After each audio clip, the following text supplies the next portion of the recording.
guys, welcome back to the channel. Today on the channel, I'm going to be showing you guys how to build one of these awesome cases. And so if you remember on one of my previous videos, we're giving away a Pioneer SX780. And so that 780 needs a sweet case to go with it. And so that's what we're going to be doing today, is learning how to build one of those cases. So if that's something that interests you guys, let's go ahead and get started. All right, guys, so let's talk about what we're going to need to build this case today. So I've got all this written down. It's a lot on here. So if it looks like I'm looking down and reading it, it's because I'm looking down and I'm reading it, okay? Get over it.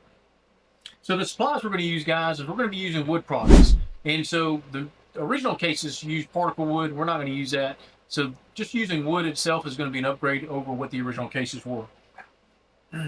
So we're going to be using walnut plywood, and we're going to need two sizes. We're going to need 3/4 inch walnut plywood and also 1/4 inch walnut plywood. We'll also need some walnut edge banding, wood glue, screws, and finishing products. The finishing product I'm going to be using is going to be a satin lacquer, but you guys can really finish it any way you want to.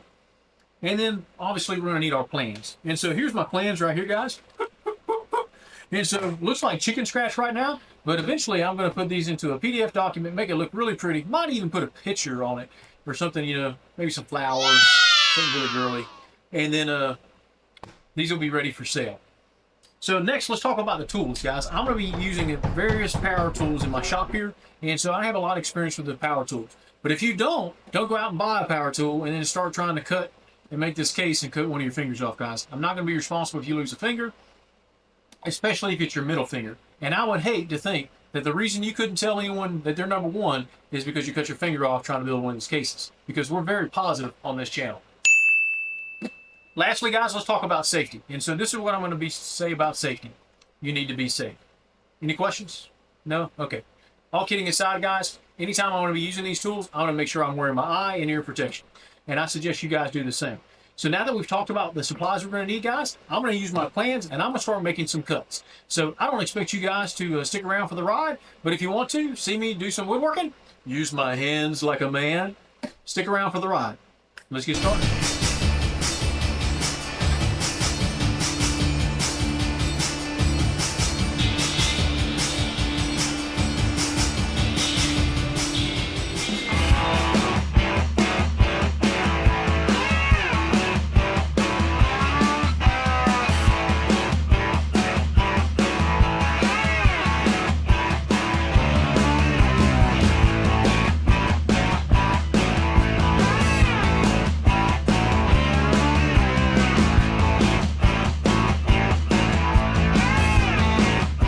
All right, now that we've got our lumber cut down to size for both our top and our side pieces, guys, we need to move on to the next step. And that next step, guys, is going to be putting the holes in the sides for the screws that mount to the case. And so when you look on your old case, you'll notice each side has 2 screws, and that's how it mounts to the case. So we need to replicate that to ensure that our new case is going to fit perfectly like the old case did. There's a couple ways we can do that, guys, but the easiest way is to make a template, which is what I've done here. And if you don't have the tools to make a template, you can use your old side as your template, and basically you'll just drill all the way through. So let me bring you guys in closer and I'll show you how I'm going to do that. All right, guys, now we're ready to go ahead and start on our side pieces. And so what we're going to need is our template, our clamps, and I'm using these Grate clamps. I really like them. They hold the template in place. Our drill, and we're using a special type of drill bit called a Forstner drill bit. And this is a drill bit, obviously, that makes a hole, but it leaves a flat bottom on the circular hole. And so that's important so that our screws sit flat when they're screwed into the case. So let's talk about our template. So I made a template, but for you guys at home that may not have a template like this or struggle to do that, you can use the side of your old case as the template. You want to make sure that you mark the front and back. And the reason that's important, guys, is the sides are a mirror image of each other.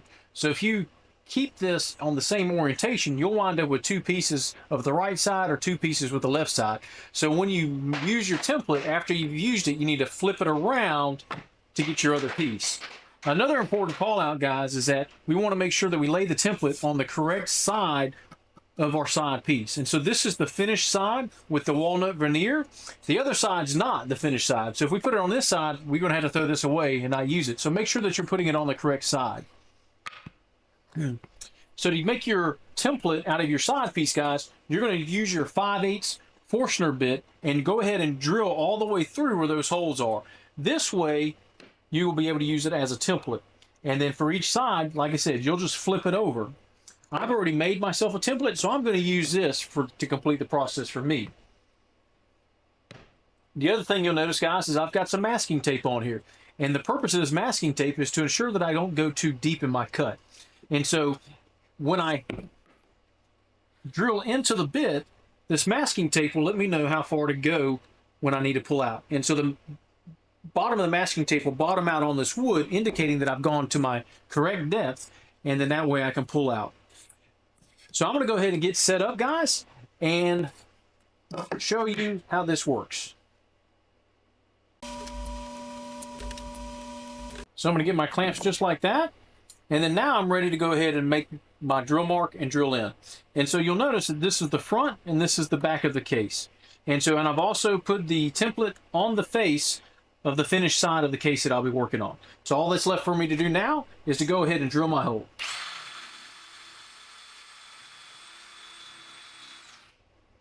Once it's bottomed out, I can go ahead and pull out, and that hole is complete.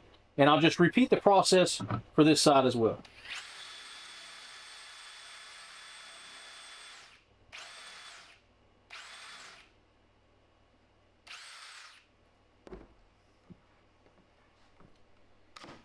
And I can unclamp.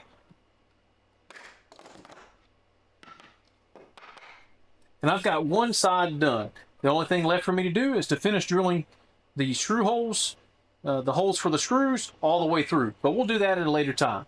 So now this is one side. So now that I've used this side of the template, I'm going to flip it over to do my other side. This way it ensures that I have one of both the left and the right side. And I'll repeat that for as many cases as I'm going to use, guys.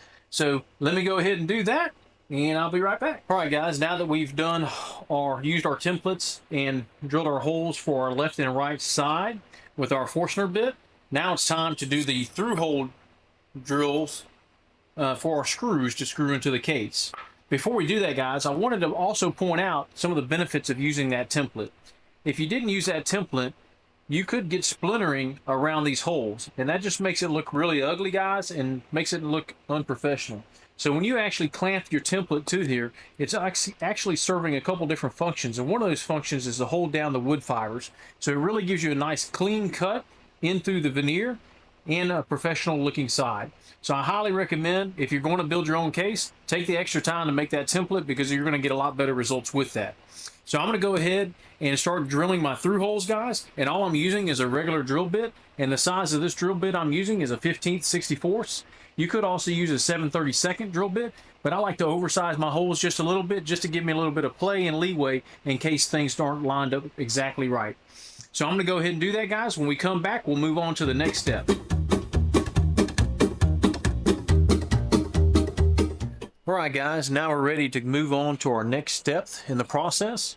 And that next step is going to be cutting some grooves in our side pieces. And so remember, we have both the left and right side. So what I'm going to show you right now is going to be the setup for the right side pieces. And so to do this, guys, we need to be worried about our depth of cut and our width of cut. And so as you can see here, and I'll take a picture close-up of this, this is our depth of cut. And this is our width of cut. And so both of those are going to be a 1/4 inch. And the way I got that is basically, that's the thickness of my material that I'm using for the top. So to set the router depth, I'm just basically going to slide my piece of 1/4 inch material up to the router bit and just make sure that it's flush with that router bit. Now to set the width of cut is where I'm going to move the fence. And so I've already gone ahead and done that, guys. And what I suggest, if you're having a trouble with that, guys, have a piece of scrap wood and then use that to dial it in. So cut it and then measure it with a piece of scrap 1/4 inch material to make sure it's flush with your board. And I'll take some pictures, guys, and I'll put them on the screen to illustrate what I'm talking about. The next thing we have to do, guys, is that our case sides, we don't need to cut all the way through to the front. We need to leave some material at the front here where the actual top is going to rest. So in order to make sure that we don't cut all the way through, I put a stop block here, and what I did is I measured that, and basically I'm leaving about a 1/2 inch of material in the front. So then that way when I get here, I can just slide out and it leaves this piece of material still in the front of the case. So this is the right side. In order to do the left side of the case, I'm going to have to move this stop block to here because I'll do a plunge cut with the router and then proceed all the way through. And I'll show you that to you guys once we do that.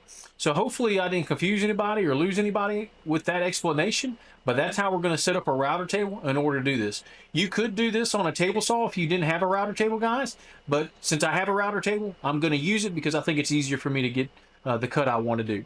So I'm going to go ahead and cut all my right side pieces, guys, and then we'll meet back here and I'll show you how to do the left side.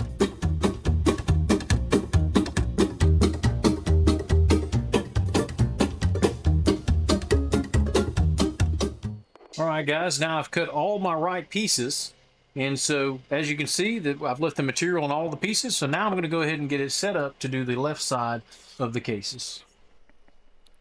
Alright guys, here we are back at the router table, and now we're going to get set up to do our left side pieces. And so I want to pay close attention to where our holes are, guys. So since we're going to be cutting the top of this, we want to always make sure that our holes are at the top and that our finished side is facing out. And so again, this is the front piece of that left side, so that's going to be fed into the router this way. But remember, we don't want to cut out that first ½ inch of material, so we're going to have to basically rotate the stock into the router bit and then move forward through the bit. And so in order to make sure that we're doing that at the right spot every time, I'm going to put a stop block right here on my router fence to ensure that. And so all I'm going to do to measure that is kind of eyeball it. I'm going to put my stock up to the fence where my router bit is, and then I'm going to just kind of lay it down, and that's going to give me an idea of where I want to be. Then from there, I'm just going to rotate this stop block over and clamp it into place.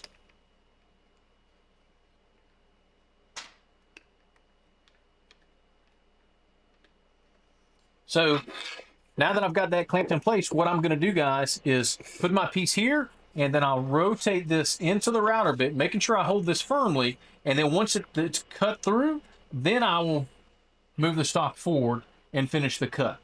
So again, I'm going to rest this back corner against my stock block, slide my piece into the router bit, and then move forward. So that's what I'm going to do, guys. Hold tight, and I'm going to go ahead and cut those pieces. We'll cut this first piece, guys, and see how we did, and then I'll go ahead and finish the rest of the pieces.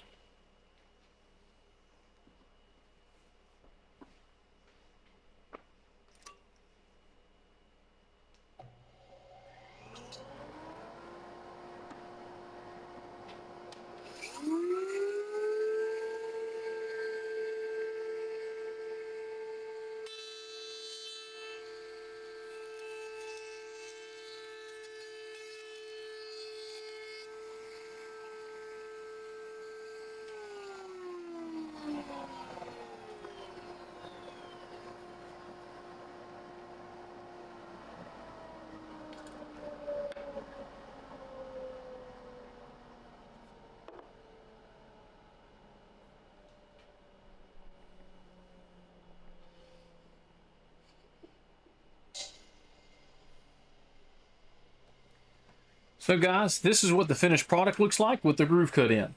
And so we just need to make sure that that works with our top. And the way to do that, guys, is we can get our top and lay it in this groove and make sure that it's flush with the top and that it's not protruding out the back end from where this cut is.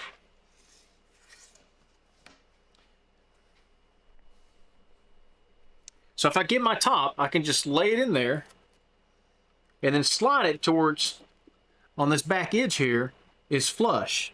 And if it can lay in there perfectly flat like that, that means we've gone far enough with our material. And so if not, you would basically just move that stop block a little further back and cut some more of that material out. But we did it just right. So we're right on the money. Even though I'm still right on the money, I'm actually going to remove just a little bit more material just to be on the safe side to give me some leeway when I do my glue up. So that's all there is to it, guys. So it's not very hard. Just make sure that you're paying close attention to the orientation of your holes and whether you're doing your left or right side. If you're doing your left side, your stop block is going to be on the right side of your router fence. If you're doing your right side of your case, your stop block is going to be on the left side of your router fence. So I'm going to go ahead and finish cutting the rest of my left side.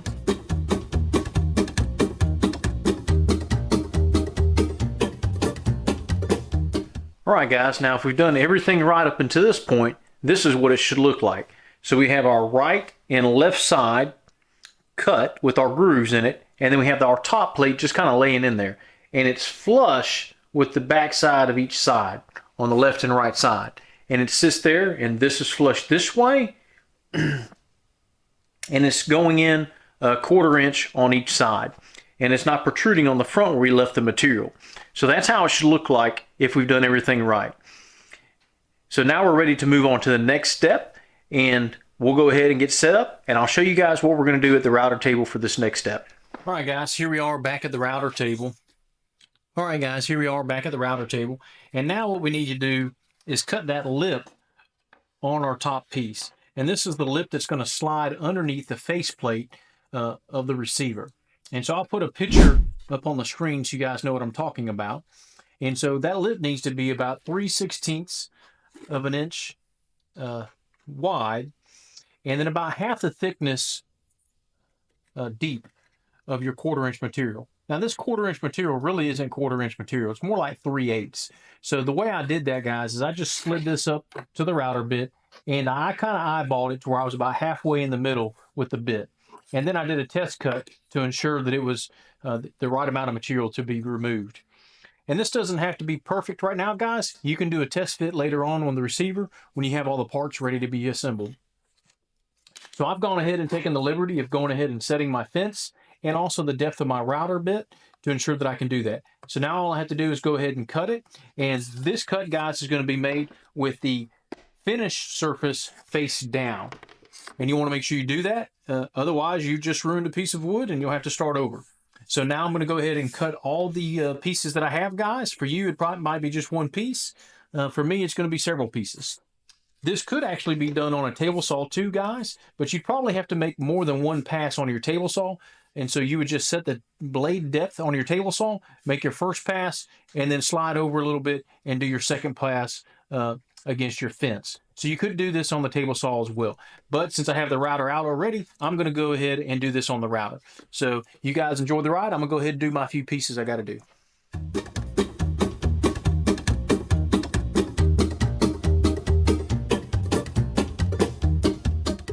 All right, guys, so now I've cut that lip, and these are ready to be put on the CNC and have the patterns cut out. There's one last step we're going to do with these before the CNC, though. And then if you look on your original cases, guys, on the back side of this, you have a groove on here and here. And that's just to allow the screw heads of the bottom of the faceplate to slide in without it rubbing. So we need to make those grooves as well. So this is easy, guys. We're just going to leave the depth of our router bit the way it is. We'll scoot it in, and we'll go ahead and just cut just probably about an inch in on either side. And since my router bit is kind of wide, I can do this flush with the sides, but I'll bring it in probably a good 1/4 of an inch just to accommodate that. So let me get that set up, guys, and we'll do that next. All right, guys, now I've got my router table set back up. And so we're going to be working on those grooves on each side like we talked about. I'm going to throw a picture of what it looks like on the original case up on the screen so you guys can see it. And then I'll also put a picture up of what this looks like when I'm done so you guys can get a better idea of what I'm doing. So the first pass, I'm going to go in, and I'm only going to go in about an inch and then just lift up. The second pass, though, I'm going to have to come in from this angle and then slide out. So just be careful. Go slow when you do this side, and lay it in to the router, and then come out. And you'll see what I mean when I'm doing it here in a second. So I'm going to go ahead and get started and do that now.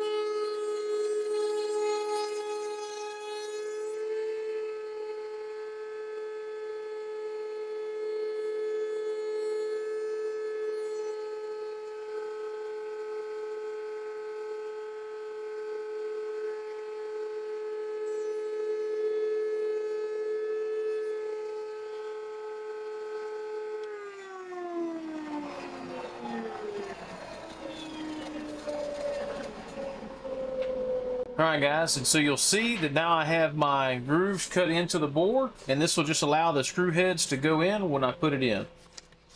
And so now I'm just going to repeat that same process for the other tops that I have.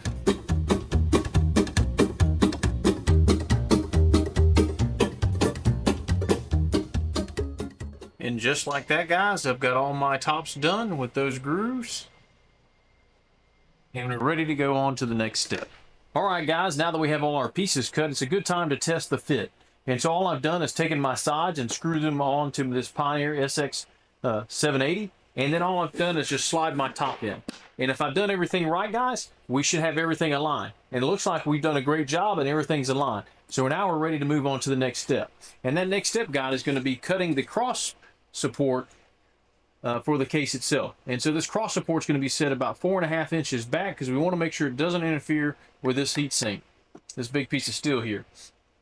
So I'm going to go ahead and start working on that. While I'm working on that, guys, I can go ahead and start carving the designs and the grooves with my CNC. So that way I'm tackling 2 birds with 1 stone. So I've already programmed these in my computer for the designs that I like to use. So I'm going to go ahead and set up the CNC and get that started. If that's something you guys would like to see in a future video about me doing the programming or software that I use or whatnot, leave a note in the comments below and maybe that's something we can look at in the future. As for right now though, guys, how I get my designs is my CNC router. So let's go get that set up and we'll cut the cross members as well. All right, guys, so here I have our top set up on my CNC router. And so I built this router from scratch. And so I've been using it for quite a few years now and it's served me well. This isn't a CNC router video, but if you guys would like to see more about what I do with my CNC and the software part of it, designing these things, let me know in the comments below. Maybe that's something I can do in the future. So I'm going to go ahead and get this thing started carving, and then we'll come back and check in after it's done. So you guys just enjoy the ride, and let's get started.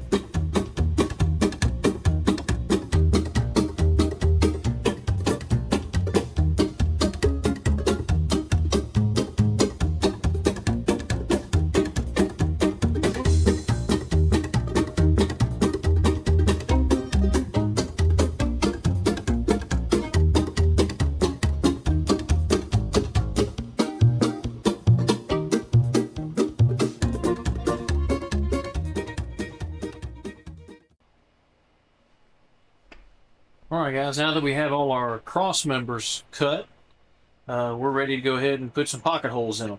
You don't have to do this. You could use wood glue all by itself, but I like to put some screws in there just to give it a little bit of added stiffness. So I'm going to go ahead and put pocket screws in there. This is 3/4 inch material. So I'm going to set up my jig for a 3/4 inch. It comes with the drill bit, so if you guys have this tool, you know what I'm talking about. And so I'm going to go ahead and drill those holes. We've got a couple to do, so it's going to take me a few minutes, and you guys just sit back for the ride.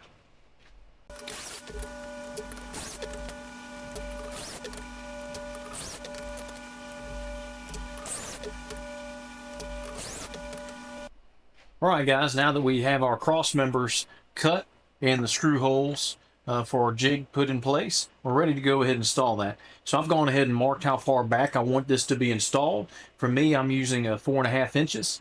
And then it's going to just lay right in like this. And I do it this way so the screw holes are facing up. So when I put the top on, you won't see that there's any screw holes or anything else like that.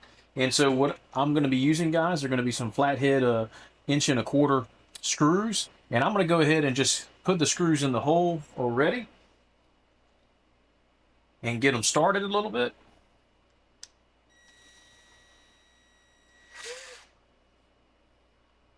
So where they're just poking through. And then I'll back them out. And this will just make it easier when we install them, because you really don't want this to move while you're installing it.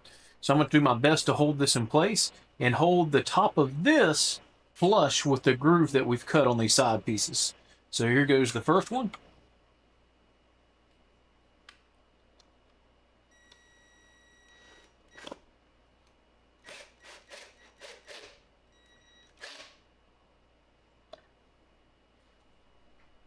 And then I'll do the second one.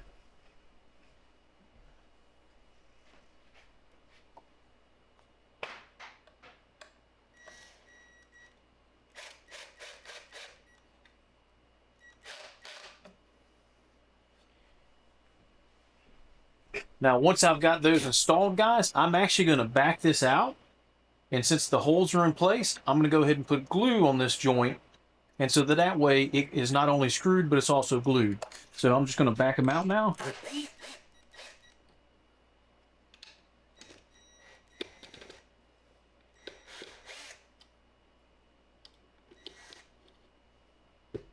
And then I'll take some of my wood glue, which I'm using Tight Bond 2, and I'll put on the end grain of each side.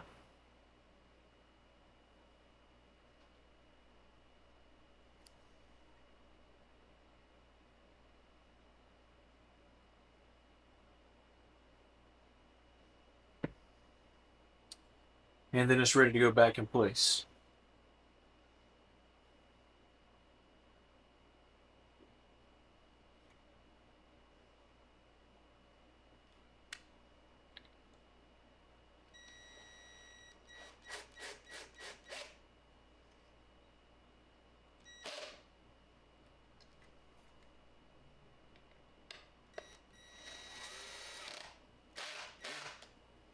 And so now we got a joint that's going to be really strong, and we're going to hide our screws once the top goes on. So any excess glue, go ahead and wipe up because we don't want it to interfere with the top when it goes on. All right, guys, so we've got our top piece carved from the CNC. It looks great. And so now we need to put the grate behind this. And so I'll throw a picture up on the screen, but basically all I did was get some of this metal from one of the big box stores and paint it black and then cut it down to size just to fit on the back side of this tuning fork symbol for the Pioneer. So to get this on the back, I'm going to flip this over, guys. I'm going to just basically center it.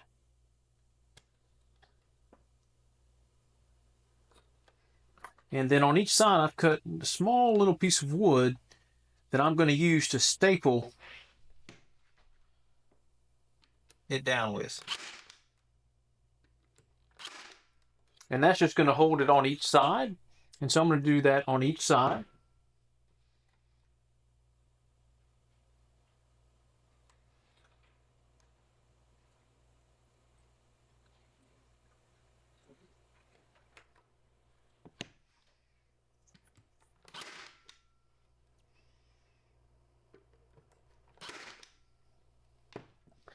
And then when we flip it over, guys, we've got the grate in there, and it looks great. And so that's really all there is to it, guys. I will go back here, and I'm going to add some glue just to kind of give it some reinforcement.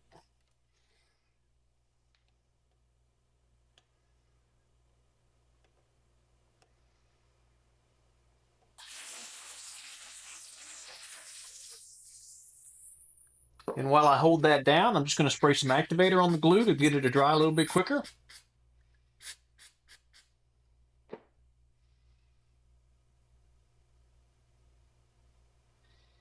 This isn't necessary per se, but I like to do it. I think it just adds a little bit extra stiffness to those small pieces. And so I like to do that. Once it looks like it's dried, I'll go ahead and release, and then I can do the exact same thing on these other sides here. And when we flip it over, guys, again, it looks great. So that's all there is to, guys, getting this metal grate behind the tuning fork. Pretty simple process. Now we're ready to go ahead and get this attached to our box that we've already built. So let me go ahead and get that into camera, and we'll go ahead and start on that. All right, guys, now we have the side of our case, and our cross member has been put in place, and this is glued overnight, so this is nice and strong. And we just got done finishing the top on the CNC and putting in this black grate behind it. So now we're ready to put the top onto the case itself. And so to do that, all we're going to do is apply glue into these grooves along the cross member and then set the top down in there. Once we've got the top in place, I'm going to use a pin nailer, and I'm using 5/8 pin nails, and I'm just going to tack it in going into the groove of the sides here. And that's just to give it a little stability while the glue dries. We'll let that dry overnight, and then we'll be able to go to the next step. And really, depending on the weather, you might be able to let it dry a few hours and then go on to the next step, but I'm probably going to do this and let it dry for the rest of the day before we proceed to the next step. So let me go ahead and do that, guys, and we'll get going. 10, 9, 8, 7, 6, 5, 4, 3, 2, 1. Good, guys. So now we can let this dry overnight. And once it's dry, we'll do a light sanding. And then we'll be able to put on the wood banding. And then this case is pretty much done other than finishing. So again, a pretty simple process. Now we just need to let the glue dry. All right, guys, here we are back. And our boxes have had time to dry overnight. So we're ready to go ahead and finish them off with our next step. And that's applying the wood banding. And so I like to use this walnut wood banding with mine. I really like it. It comes with the glue already on the bottom. And so all we have to do is heat that up and apply it. So what we're going to do, guys, is cut the wood banding down to size with just a pair of scissors. And you'll just cut it to the length you need. And I would suggest giving yourself a little bit of leeway. And so I always cut mine a little bit bigger. And so I've taken the liberty of going ahead and cutting some of mine. So as you can see, I've cut mine long. And so I'm going to take an iron, and we want to get it nice and hot. And I'm going to use that to apply the wood banding to the wood. And so we'll do these top edges and also the side edges. And when we do this, guys, we want to be super careful that we're not overheating it and burning the wood in any one particular spot. But we also want to make sure that we're getting plenty of time for the glue to completely melt and make a bond.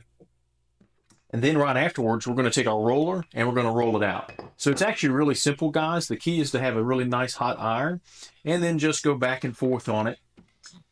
And so you'll see, guys, it doesn't take a lot of effort. You don't have to push down a lot. You're just letting that glue melt and then bond to the surface down below. And so I'll just go back and forth, making sure I get a good squeeze out, because sometimes you'll see that glue melt on the side.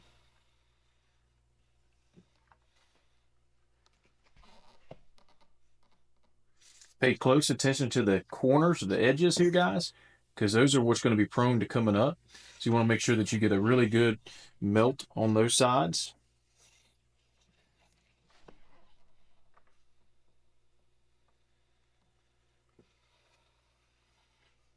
Once I'm happy with that, guys, as the glue is drying, I'm just going to roll it out and make sure I get a really good bond. And this is just to make sure that the glue doesn't release after I've taken the heat off of it. Doesn't take long. And be within about 10 or 15 seconds, the glue is pretty much dried enough to where you can stop. And now we have a really good surface. So now all we have to do is cut off this extra slack. And so I'm going to go ahead and flip it around and do the other edge.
That's all there is to it, guys. So what I like to do to get these extra flaps off is, again, taking my scalpel or X-Acto knife, and then I'll just basically run the edge Just make a few passes, and then it comes right off. And so that's how I like to get the extra bit off of it. Makes a really nice finished edge.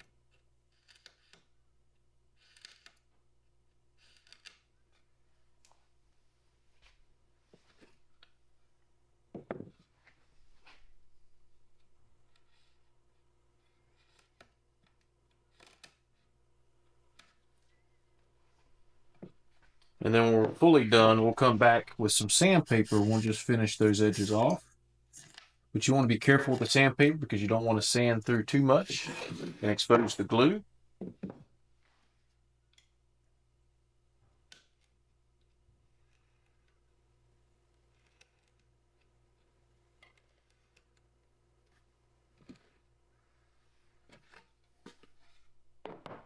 And so this is what it should look like when it's done, guys. And so we've got the top sides done. Now we need to do the front sides. I still need to cut off those little flaps here, so I'm going to do that now.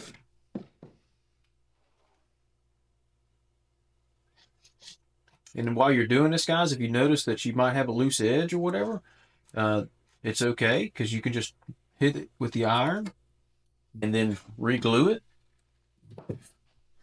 Just snug it back down.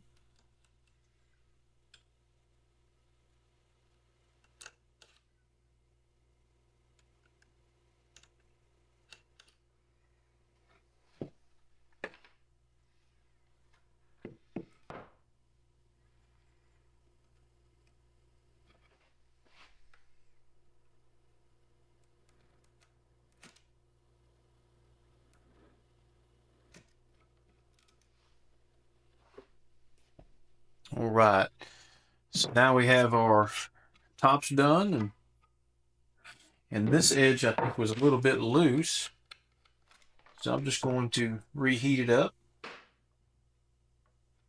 make sure I get a good bond.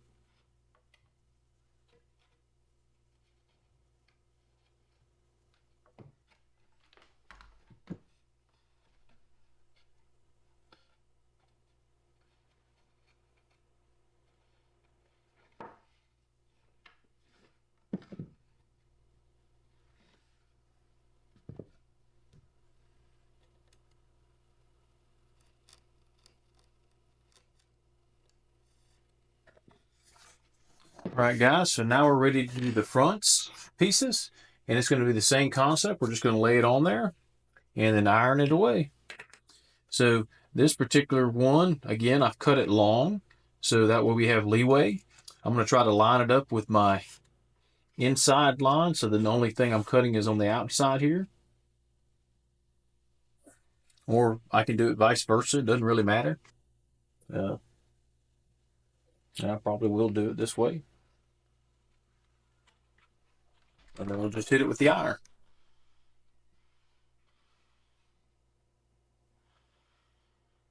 Try not to stay in one place too long, because then you risk burning or scarring the wood.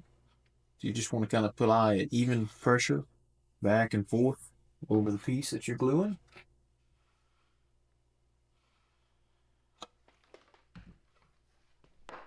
And so then we'll roll it out.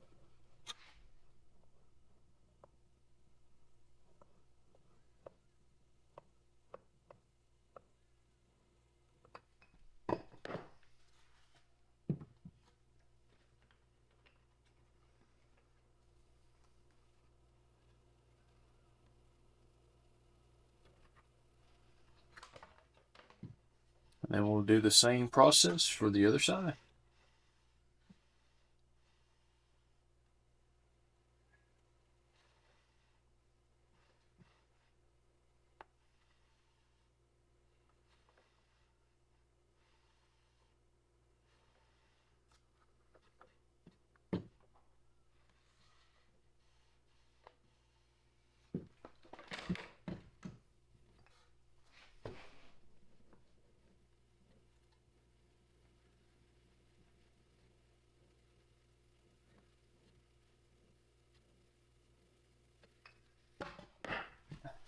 And so then we'll just flip it upside down here, and do the exact same thing. Take our X-Acto knife or scalpel and just trim the excess.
All right, guys.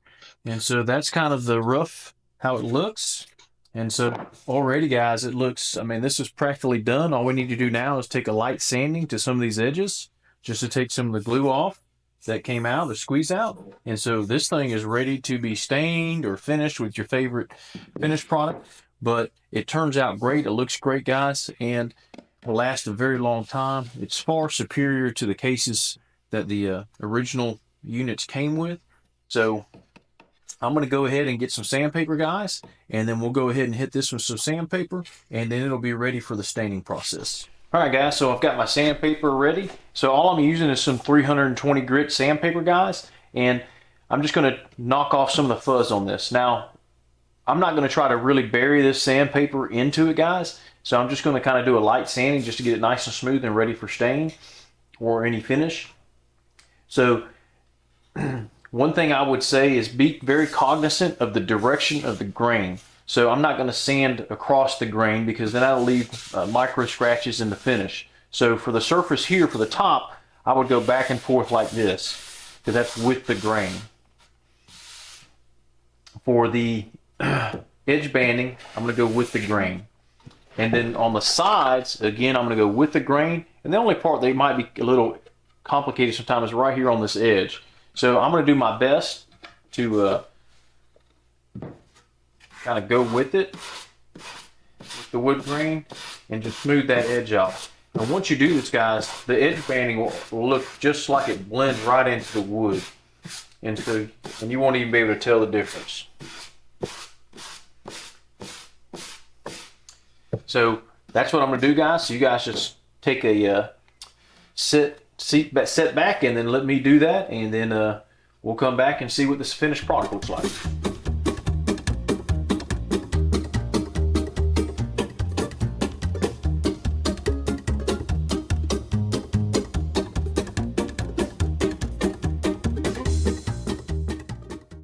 All right, guys, so there's the finished product.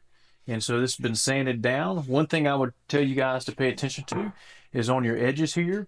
And so when you're sanding those, make sure you're being careful and cognizant of which way you're sanding, because what you don't want to do is apply pressure to the edge against the banding and then basically break it off. And so your initial sanding should be kind of with the direction of where it's being glued down to. That way you don't chip anything off. And then just make sure you do a good job, especially on these bottom edges, guys. You don't want anything protruding because that's just going to be a breakage point in the future for this case. So pay very close attention to where you're sanding, and then also the direction of the grain that you're sanding with. And then if you do that, guys, you'll have a great case that looks like this. And so, guys, I'm going to just go over kind of what I'm going to do to finish this, and we'll go from there, okay? So, all right, guys. So with your help, we were able to finish building these cases, and so they look really good. And I'm really happy with the way they turned out. This case in particular was actually a suggestion from one of my viewers on how to design it, and so I did it, and I think it looks great. And I'm probably going to use this case moving forward for all my future cases with that particular logo in it. And so one thing we haven't talked about, guys, is how we're going to finish these cases. And I'm not going to go into great detail on this video because I could spend an hour long talking about different types of finishes, but I'll just go briefly over what I like to do. And so sometimes I'll leave this just the natural product that it is, walnut plywood, and just put some lacquer on it and finish it that way. Other times I'll stain it. I might use a darker stain or a lighter stain, depending on what I feel like or what my customer wants. And so it's really personal preference, and there's 1,000 different ways you could finish these cases. So if you're building a case, just pick what suits you and what's your favorite finish. As for me, guys, I do like to use a spray lacquer, and so I think it leaves a great finish.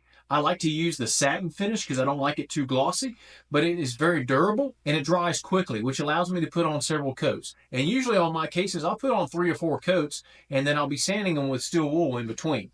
And so that just gives it a nice, good feel in the hands, which I think is just as important as making it look good as well too. So I hope you guys enjoyed this video. Hopefully you guys learned some tips and tricks on how to build cases for your vintage audio, if that's what you choose to do. If not, guys, I will be selling these cases, and I do sell them when I make them in batches. So if you have any questions, please reach out to me, guys. But as always, thanks for watching, and we'll see you in the next video.